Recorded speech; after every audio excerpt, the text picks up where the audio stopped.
These are the guys that make me sick. They talk on topics they know nothing about. They make assumptions that align to their own political whims, and they form conclusions that run counter to common sense. This is Red Pagan, and as you can see, he has a Soviet Union flag behind him. I mean, how can someone be so ignorant? Well, he's going to shine his light on the next Benedict case, and it's going to get really, really stupid. Hello out there. I am trying to get through. With his powerful brainwaves cradled in the warmth of reasoning, it's time for Johnny Walker Dread to straighten you out on a thing or two. Emanating all the way from exciting Las Vegas, Oklahoma, it's the Johnny Walker Dread Show. But there has been a recent development in the next Benedict case. No charges are going to be filed against their murderers, essentially. And I say murderers because that's what this is. That's what this whole thing has been. And that's because he's a medical examiner and a police officer. He was in Owasso at the time, and he investigated this thoroughly, and he looked at this and said, oh, this is clearly murder. No, he has no idea what the hell he's talking about. What it is that he wants it to be a murder. And that kind of raises a question. Why? What does that do for him? What does that do for any of these people who want charges brought against those young girls? The facts don't need a murder, but they still want them charged. What does that do for them? Next Benedict did not kill themselves. This was not an act of suicide. How could it be?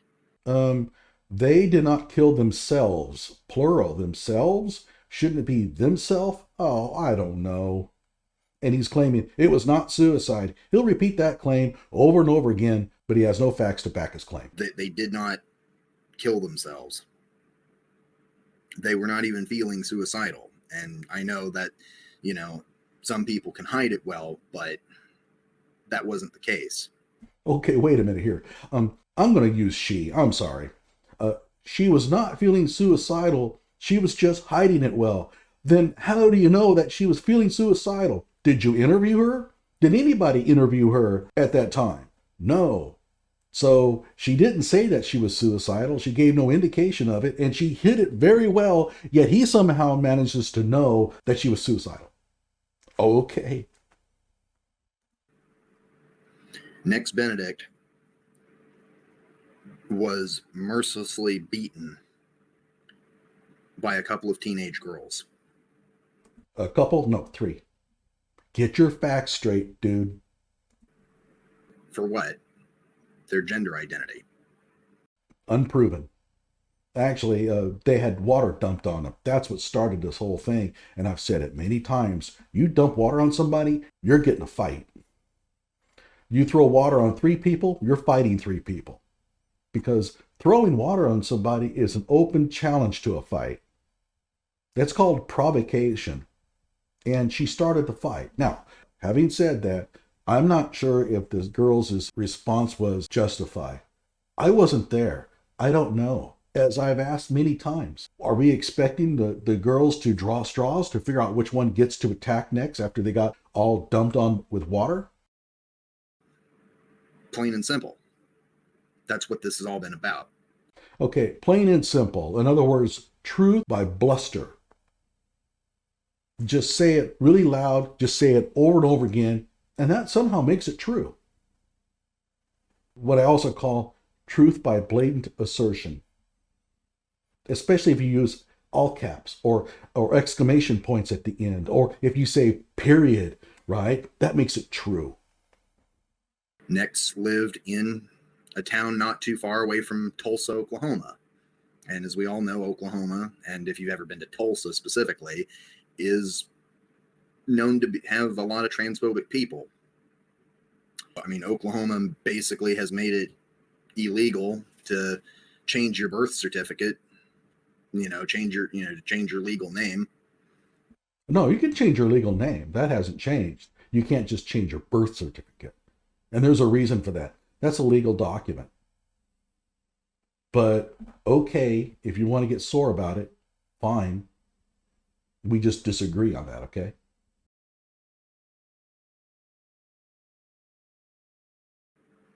Which doesn't just affect trans people. That's going to affect everyone. But we know what it was essentially about. It was How is it affecting me? You said everyone. How is it affecting me? Tell me. to essentially take away the rights of trans people. But ironically, all they're doing is taking away the rights of others because they don't specifically state trans people. They just say that you can't change the legal name or legal gender that you were born with. Oh, is it name or gender or both? Get your story, get your story straight. It's not going to affect anybody who doesn't want that changed on their birth certificate, which is about 99% of the population, dude.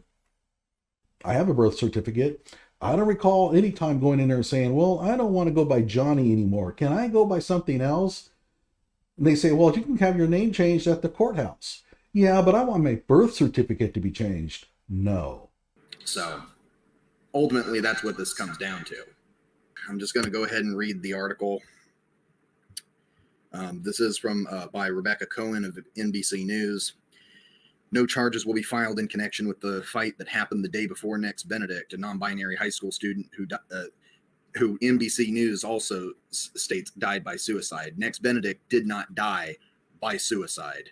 Next Benedict was murdered. Let's get that out of the way right now. This is what I absolutely hate about. Just say it over and over and over again, and that somehow makes it true. About the Western media, even the media that's supposed to be liberal, is the type of media that's going to spin misinformation and is going to go off of what essentially the police, what medical examiners stated, despite the fact that everybody who handled this case handled it poorly based on their own transphobic agenda. Okay, so if you don't want us talking to the police or the medical examiner or the school, then who is the authority? You? You can't get anything right. I guarantee you that of all the facts that he's going to spew out during his whatever 1 hour and 30 minutes or whatever here, he's going to get almost none of it right. And yet we're supposed to trust him with the truth. The fight in the high school bathroom appeared to be an instance of mutual combat. Let's see. The Tulsa County District Attorney, Stephen Kunzweiler, also noted that Owasso police officers discovered some brief notes that were written by Nixon appeared to be related to suicide. Like a teenager who's been constantly bullied won't write those types of notes. And I don't know. I mean, of all the bullied kids out there, how many of them write suicide notes? Probably not very many. But he makes it sound like they all do. And this is something that is really pissing me off about the new woke crowd. And that is they normalize suicide. And he's saying it, well, I mean, if you've been bullied, I mean, suicide, yeah, of course. I mean, that's something you're going to consider. No, it's not something that you consider. Under normal circumstances, it would take an incredible, intense amount of bullying to make a reasonable person commit suicide. But in their mind, it's a perfectly rational thing to do. And we wonder why so many kids are doing it. Those that have, and not only that, it's like, who's to say they couldn't have been forged as well? Yeah, that's right. That's what happened. The medical examiner or the police forged those notes. I mean, this is how desperate he is to preserve this next could not have committed suicide mantra. And those 3 young girls that are being accused of this horrible crime, screw them. He doesn't care. If they went to prison for the rest of their lives, which would not happen, they're only about 13 or 14 years old, right? But if they did, he would be perfectly happy with it, and he wouldn't care if they actually did it. This is Kyle Rittenhouse all over again. I've told you about the evidence box. If he uncovered a box that when he opened it showed that Next Benedict definitely died by suicide and that the fight had nothing to do with it, do you think he would turn it into the police? Of course he wouldn't. He would bury it. That's who you're dealing with here. And yet he has the gall to chastise the police and the medical examiner for being untrustworthy. They're going off of essentially circumstantial evidence. Wait, what? Hey, since when is a note written by the victim circumstantial evidence? I don't think so, dude. That's called testimony. Now, it may not be admissible testimony, but that's testimony. It's not circumstantial. They say, although the notes do not make any reference to the earlier fight or difficulties at school, yeah, no shit. They were not suicidal. They did not commit suicide. Wait, how does this work again? It's supposed to be a suicidal note that you claim was forged. So if you're claiming they were forged, then they must have made this sound very suicidal, right? Because otherwise, why would you forge them? And then you're saying that because it's a suicidal note, it's not going to mention any of the problems that you're claiming caused the suicide. What the hell are you doing, dude? Get your opinion straightened out, man. You're out of control at this point. And this is what happens when you have the conclusion and you're trying to justify it. The facts of the Next Benedict case do not point towards murder. They just don't. That doesn't necessarily mean it wasn't murder. It's just that the facts don't point you in that direction. But he just cannot admit that. Again, there's some reason why it's so important that Next Benedict be murdered. I just fucking hate the way this is written. Yeah. The parents indicated that Benedict reportedly was being picked upon for various reasons while at school. Next was transgender and used he and they pronouns. All of the students involved in the fight were minors, according to the DA, adding that if charges were justified, those charges would be handled as a delinquent child cause of action in a juvenile court of law. Then prosecute them as juveniles. We don't care. We simply just want justice. No, you want a conviction. You don't want justice. He says, I don't care, just prosecute them. He doesn't even know if they're guilty. He doesn't care. Because this is a political deal. Arresting 3 young girls and convicting them would show political power. That's why they want it.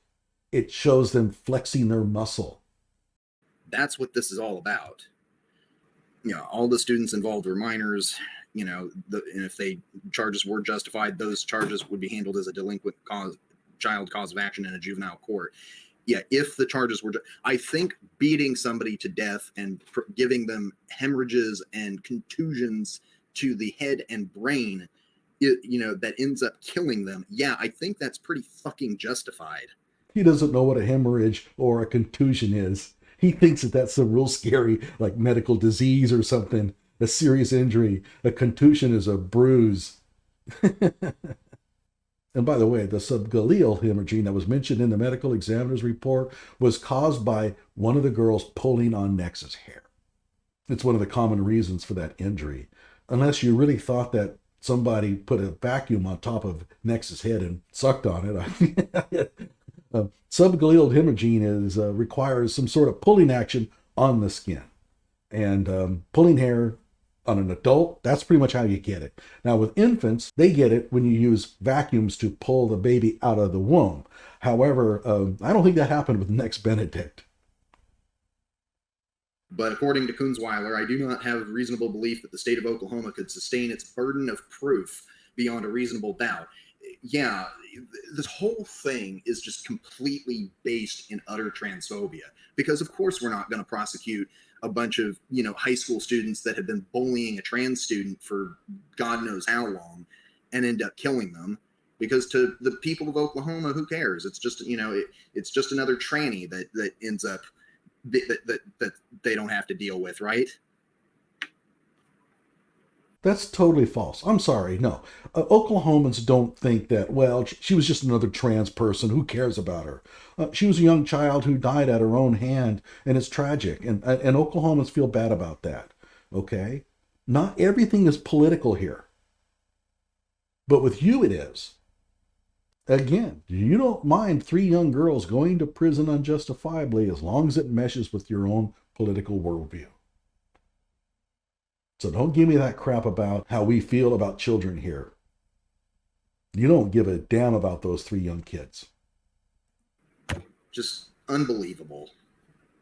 Next, Benedict, who was 16, got into a fight with other students at Owasso High School West Campus, northeast of Tulsa, on February 7th. Their mother took them to the hospital and called police to report the fight.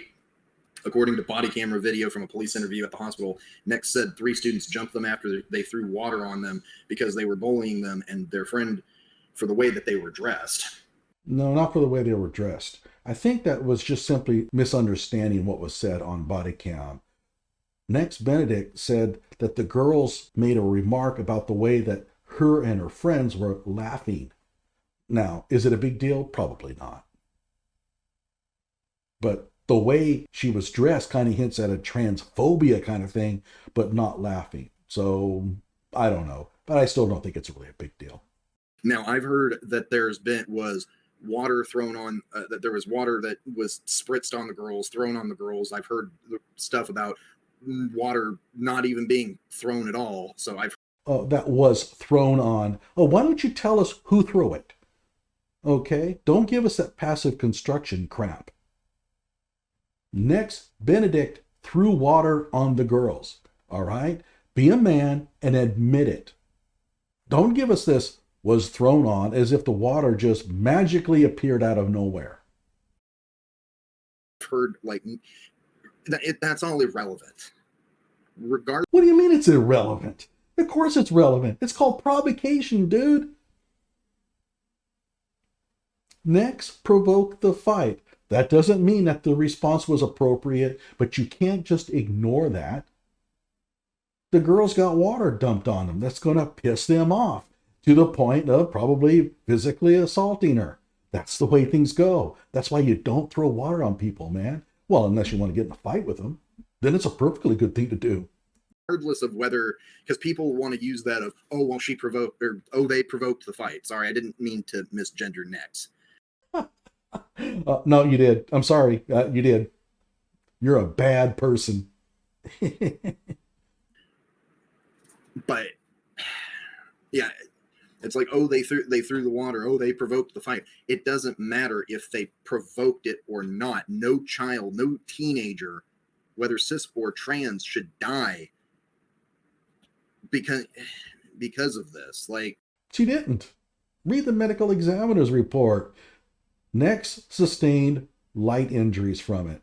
She had a black eye, a couple of small cuts, a couple of scuffs, and it looks like they pulled her hair pretty hard. That's what girls do, man. They get in fights and they pull hair. It was a brawl, all right, that Next started. Now, how bad was the beating? Well, we don't know. Kind of depends on who you talk to. You had students who witnessed it, but you can't trust anything they say. And if you disagree with me, well, go to the girls that attacked her. They probably have a completely different story, so somebody's lying.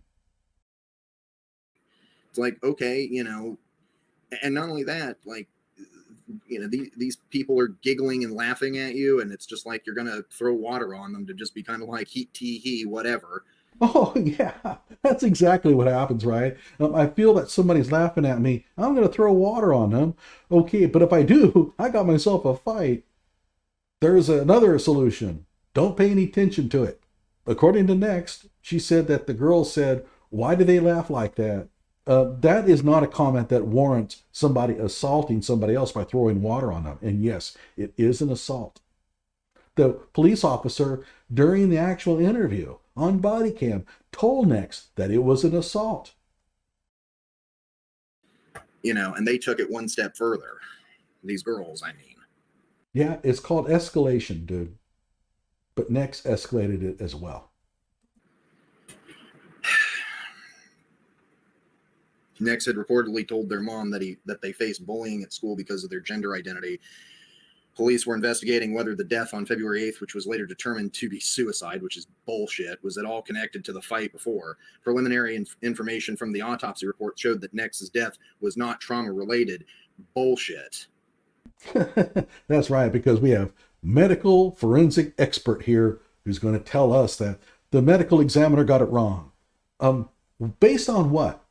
You don't even know how much of the toxins were in her. You haven't read the medical examiner's report. You don't know the levels. So how do you know that it wasn't the Prozac and the Benadryl? It is possible to die by them. But days later, police said the fight was not being ruled out as having... Yeah, that's because... How much longer is this article? It goes on for a few more lines, so I guess I'll just... By the way, the police did not say that. That was a misquote. The police were asked whether they were going to file charges, and they said, we don't file charges. It's the district attorney. And that's where the whole, nothing's been taken off the table came from. But I'll do another video on that at some point. Finish this up, I guess. A report from the medical examiner's office said that the probable cause of death was combined toxicity from 2 drugs, according to the district attorney, but both were legally available in Nex's home. The medical examiner's, combined toxicity, that's a vague term. No, not really. It means that you have one drug that's bad, you have another drug that's bad, and when you combine them, it's worse. It happens all the time. I mean, anybody who's had prescriptions filled knows that. You have to know what other prescriptions the person is taking because some drugs don't work well with others. That's what he's talking about. I mean, come on, man. You should be smart enough to know this. Okay, well, maybe not. And, also there was no talk about any sort of drugs related to this case. Now, I can understand drugs being related that to maybe help reduce, probably a major headache, major migraine that they suffered after the fight. I could imagine painkillers, NSAIDs, whatever. But I doubt but I would highly doubt that they took, enough that they would kill themselves. Well, how do you know? I mean, was Nex physically incapable of swallowing that number of pills? Tell us the basis for your claim. And he doesn't have any. I just have trouble believing that. The medical examiner's report also noted that Nex had visible superficial injuries consistent with the fight the day before. None of the injuries were determined, though, to have caused Nex's death. We'll get to that. Kunzweiler said his office reviewed law enforcement reports from 2 incidents related to Nex's case, the fight and the police visit. The fight occurred in Owasso High School bathroom and involved 2 groups of students who did not know each other before they met during in-school suspension. In the days leading up to the fight, the groups were antagonizing each other. Yeah, the 2 groups were antagonizing each other, I'm sure. Because I'm sure that somebody who's being bullied certainly wants to keep antagonizing somebody because, which is only going to draw more bullying. Well, Nex was older than the girls, and Nex had a couple of friends. So this was the 3-on-3 deal. So how do you know that there wasn't back and forth? Well, we don't. I mean, that very well may have been the problem. I don't know. We don't assume. We investigate. And I don't have any evidence to show that Nex wasn't dishing out as much bullying as she was receiving. In a statement last week, the family called on schools, administrators, and lawmakers to come together and push for reforms that seek to end bullying. Reforms creating school environments that are built upon the pillars of respect, inclusion, and grace, and aim to eliminate bullying and hate are the types of change that all involved should be able to rally behind. Nex's family said. Okay, well, yeah, I agree. It's like just the reason why I kind of just scoff at this is we all know that the school did nothing to protect Nex, and they're going to do nothing to protect anybody from bullying, but specifically not trans people. Sometimes there's not much you can do. I mean, kids fight. I don't know of any school that has eliminated it. We're talking about young people, and there's lots of turmoil. You know, Susie took Jane's boyfriend away from her. You got to fight. How is the school going to stop that? But keep in mind, Owasso Public Schools has a very strict policy about bullying. And that is, it doesn't matter who started it or what, the school does not get involved in that. They suspend both sides. Next was suspended, but the 3 girls that were involved were also suspended. Don't forget that. Because let's be honest, Oklahoma is engaged in the ongoing fascist genocide against trans people. Fascist genocide? How many trans people have been murdered in this genocide? Even if you count next, you're looking at 1. I don't know of any others. So where is this genocide coming from? Kunzweiler called Nex's death by suicide a tragedy. It was not a fucking suicide, but their death is a tragedy. Truth by blatant assertion. Just keep saying it over and over again. But it wasn't a tragedy by suicide. And I love how they include, if you or somebody is in crisis, call the suicide crisis hotline. Like this whole article, and this is the problem with a lot of the news media, is the fact that they're just going off of strictly what the police and what this medical examiner have been saying. Yeah, they should have called you instead. The medical examiner ruled it a suicide because of toxic levels of something and that it was not caused by the fight. And the police say that it looked to them like this was likely a suicide. Oh, wait, no, we don't want to talk to them. Let's call this dude. Tell us who they should have called to get the straight story. Police and medical examiners who are essentially, bought by the state, who are basically being pressured to, essentially falsify this information. They were pressured to falsify this information. So we went from possible forgery now to that being the explanation. Come on, dude, there was no falsification. A medical examiner is going to be facing not only the loss of his license, the loss of his job, but prison if he forges anything. And why would he do that? Oh, he's going to tell you here in a minute. And then, of course, people like Kaya Raychik, go out and use that misinformation, spread that misinformation as cold hard fact. Well, the medical examiner said so. Okay, and it's easy to forge documents. It's easy to lie. As long as it's like that medical examiner could put literally that Nex was a mass murderer in training essentially, or was going to go join ISIS or something like that, and people would take that as fact, probably. No, they probably wouldn't, because that would be absurd, right? But it is not absurd for a 16-year-old to commit suicide by overdosing on pills. It happens all the time. It happens far too often. And if you say, well, it's not very likely, it's also not very likely that a girl would die from a fist fight fighting 3 13-year-old girls. I mean, how hard can they truly punch? Especially given that the injuries on Nex were not that severe. So it's not that likely that Nex would have died from the fight either. So which is more probable? Well, I don't know, but the medical examiner looked at Nex and said it was suicide. I tend to believe him.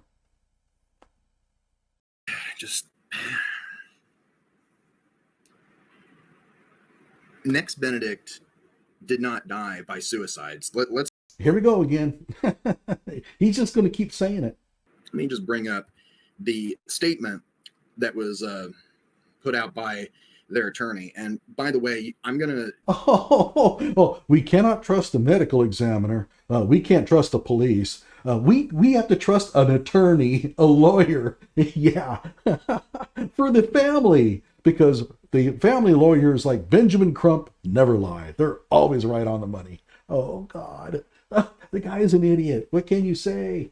The statement reads from the Bybee law firm, With each passing day, the numerous ongoing investigations surrounding Nick's ultimate passing yield additional information. Yesterday, a summary report from the medical examiner was released simply stating that Nick's death was caused by suicide.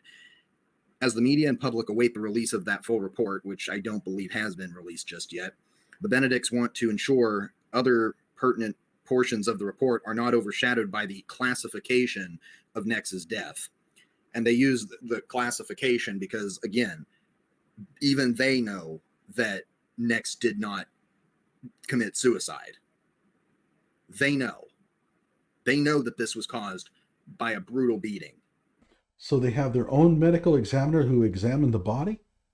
No, they don't. They don't know. I mean, they're guessing. And they want to believe that it was a murder because there's a lot of money involved. The last time I looked, lawyers liked money. And if they have the opportunity to paint a certain event a certain way to make a lot of money, they'll do it. And yet, this man trusts them. Rather than allow incomplete accounts to take hold and spread any further, a little late for that at this point, the Benedicts feel compelled to provide a summary of those findings which have not yet been released by the medical examiner's office, particularly those that contradict allegations of the assault on Nick's being insignificant.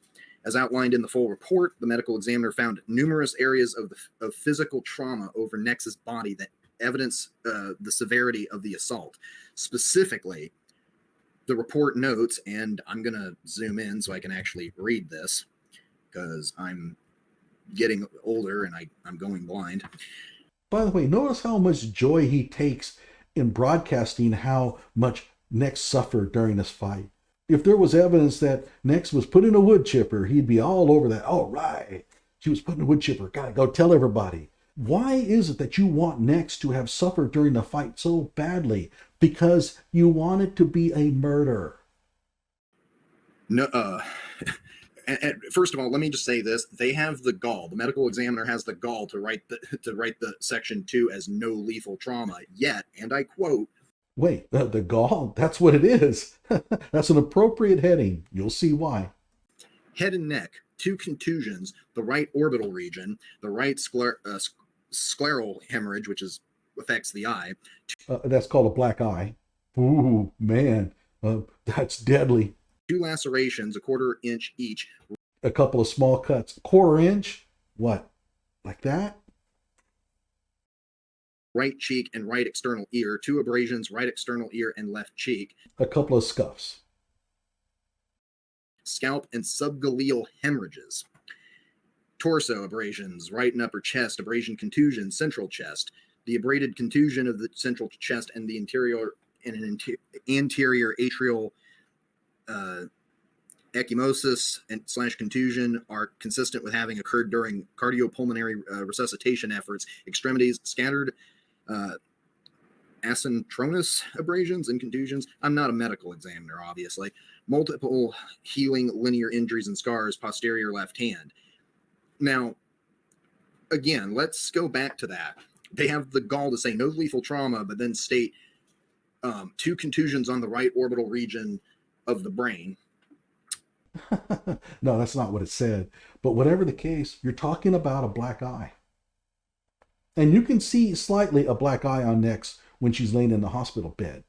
But black eyes are typically not lethal. A right scleral hemorrhage, which affects the eye. Yeah, it's bleeding a little. And then scalp and subgaleal hemorrhages. Now, let's Google what that is. A subgaleal hemorrhage is a rare but potentially lethal condition found in newborns typically. Found in newborns. Nick's was not a newborn. But it is caused by a rupture of the emissary veins, which are connections between the dural sinuses and the scalp veins. Blood accumulates between the epicranial aponeurosis of the scalp and the periosteum. That's coming from the National Institute of Health. Wow. It's the National Institute of Health. It's not wrong, but it's melodramatic. Basically, somebody pulled on her hair so much that it separated the tissues in the scalp. And so a little blood flowed in there. It's not lethal. Now, in a newborn, it can be. The reason why the newborns get subgaleal hemorrhaging is because they often use forceps or suctions on the skull to remove the newborn. And so the damage can be more severe. But the last time I looked, not many people have ever died from having their hair pulled, although it can happen technically. So a rare but potentially lethal condition. In newborns. And then and then the other one was, let's see. And by the way, this is a perfect example where you don't do enough research. Okay, I read the same kind of thing, but I know that Next is an adult, so I read more. I started pulling down journal articles, and that's where I came across the whole idea that, gee, hair pulling seems to cause a subgaleal hemorrhaging quite often. But now I am not a doctor, so maybe there's more out there, but you should have read a little bit more about this. The fact that Next is not a newborn should have told you right away that the information that you were looking at was not going to be particularly relevant. A contusion on the right orbital region. So, bruise. Right orbital contusion. Yeah, patients with ocular or orbital injuries may be presented with pain in and around the orbit, bruising, swelling, bleeding from lacerations. Yeah, a black eye, dude. Have you never been in a fight? Have you never had a black eye?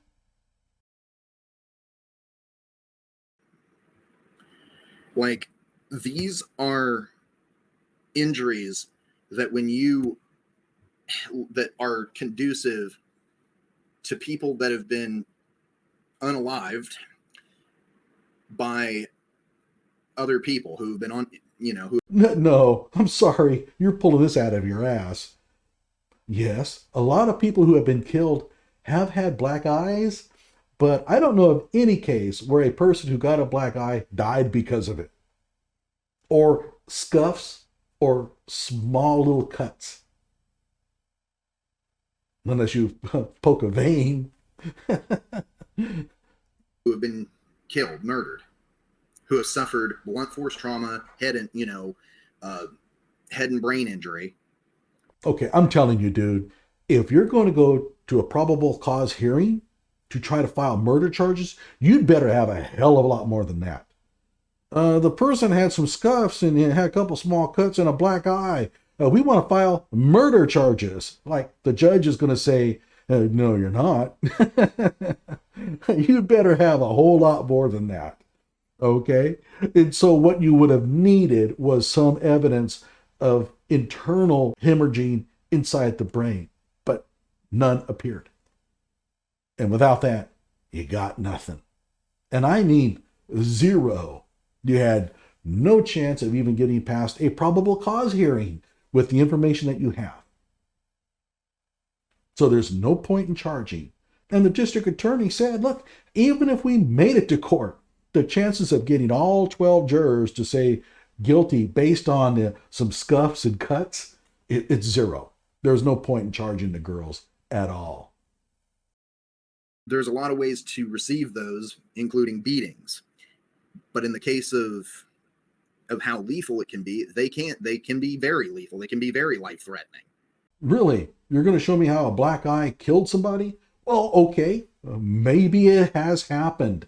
All right, a couple of small cuts on the face. You're going to show me that those have been lethal? Okay, you're going to have to look very hard, but maybe there's some examples out there. And if they didn't run, like, the thing is that you would have thought that this would have been picked up like in MRIs or X-rays or something. You would have thought that they would have gone through with a bunch of that, but no. Well, how do you know that they didn't? She was already checked out by the hospital and released. How do you know that they didn't do a CT scan? And how do you know that the medical examiner did not do a scan to look for the cause of death inside the brain? He probably did. Given that there was some suspicion that this was caused by a fight, he didn't find anything. They were kind of in and out in like a day, which, says a lot for the American healthcare system. But the point is, these are injuries that somebody suffers who has quite literally been just beaten over the head numerous times. And, whether that person essentially suffers a brain bleed or it takes some time for it to affect them, kill them essentially, then yeah. But no. Okay, so it could have happened. She could have experienced a traumatic injury during the fight that the school nurse didn't see, that the hospital staff didn't notice, and that got past next, who didn't complain about being seriously injured, and got past the medical examiner. But it is possible, okay? But to get a conviction, you need more than just possible. You need to be able to prove beyond reasonable doubt. Do you really think you have that? Really? No, it's ruled a suicide based on circumstantial evidence of some notes that they had written in the past. And notes are not circumstantial evidence, but okay.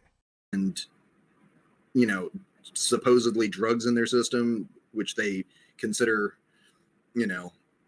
toxicity. Like, I'm sorry. For me, it just doesn't seem like the math is mathing. It's just... Well, maybe you got to get better at math. Like, this is not, like, this seems to me, I mean, this is pretty obvious. This has been a cover-up.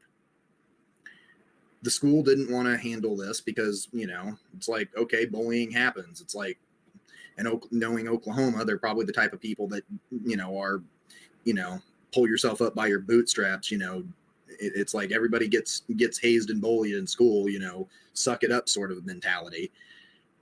And, the fact that this person was, trans non-binary, it's just, again, no, as they would put it, it's just another tranny dead, isn't it? Just another dead tranny. Who cares? Well, they had a family that loved and cared about them. But, by the way, I might have mentioned earlier, if you hear some banging and clanging or gnawing or anything like that, we've got a new bunny, and we got a new pet, and he's a bunny, and we were trying to get him acclimated. So right now he's sharing the office with me. But it's just, this just seems like such a cover up. It's been seeming like a cover up from day damn one, the way the school, the incompetency of the school to handle it, the just complete botched or lack of caring about even investigating this. Because, like, let's be real, the police aren't doing an actual investigation. If they were, these kids would be in jail. So in other words, the evidence is out there. You're not going to tell us what it is, but it must be out there, and the police would have found it and therefore charged the students, but they didn't look for it. Okay, this is the magic unicorn argument. Oh, it's out there. You just didn't find it, but it's there. Or maybe not, frankly. And then the medical examiner, who probably, has some agenda of his or her own, just all they have to do is be like, no, suicide. It's like, what did they commit suicide? Oh, drug toxicity, basically. Like, they could, like, the person that wrote that report could have put anything in there. They could have not even done an autopsy at all, and just written it off as being like, oh, they had, an overdose of XYZ in their system. That's like, there really is no oversight when you think about when it comes down to medical examiners. They could pretty much, put in there anything they want. And, if that medical examiner was, say, friends with the family of the girls that committed the murder, even more of a motive to make something up. Yeah. Oh, okay. So let's think about this a bit. The fact that the medical examiner could have found actual toxins inside Nex's body to the level where it could have caused a suicide, well, that's preposterous. What's far more likely is that this medical examiner knew one of the girls' parents and decided to forge documents to exonerate the girls of blame. Yeah, that's more likely in his mind. And keep in mind, the medical examiner probably does not live in Owasso. That's Tulsa County. He probably lives in Tulsa. So what are the chances that he would know one of the girls' parents, especially since he probably does not know the names of the girls involved? They wouldn't have told him. They would have told him the name of the victim. These are minors. So yeah, that's far more likely than a child of 16 overdosing on prescription drugs. But I think it's just very interesting, though, that the report still stated, the contusions and the hemorrhages, but still labeled it a suicide, saying that that wasn't at all what caused it. Yeah, because those were minor injuries. You don't know your medical terminology. A contusion sounds very nasty. It's a fancy word for a bruise. A laceration, ooh, it's a cut. A hemorrhage, bleeding. You need a little more schooling. There is a possibility that, yes, maybe Nix could have overdosed, thinking that maybe taking, more pain reliever would help, and that could explain any potential toxicity. But that doesn't necessarily mean that they were intending to commit suicide. I don't know if it matters. I mean, if she accidentally overdosed, then that really ruins your narrative, because all you have left is that she was bullied into suicide. But now if it's not suicide and it's an accident, then the three girls are exonerated completely, and therefore the school district did nothing wrong, and the police did nothing wrong, and the medical examiner did nothing wrong. So do you really want to run with that story? But you see, he's so desperate, he doesn't even see the problems with his own arguments. So, to me, it's just absolutely ridiculous. I'm honestly not even really surprised. I'm going to send somebody a link really quick to see if they want to join. I'll tell you what, I'm going to end it here because he's clearly depressed that Nex was not murdered, and he's just going to continue on this route. So like my video, subscribe to my channel.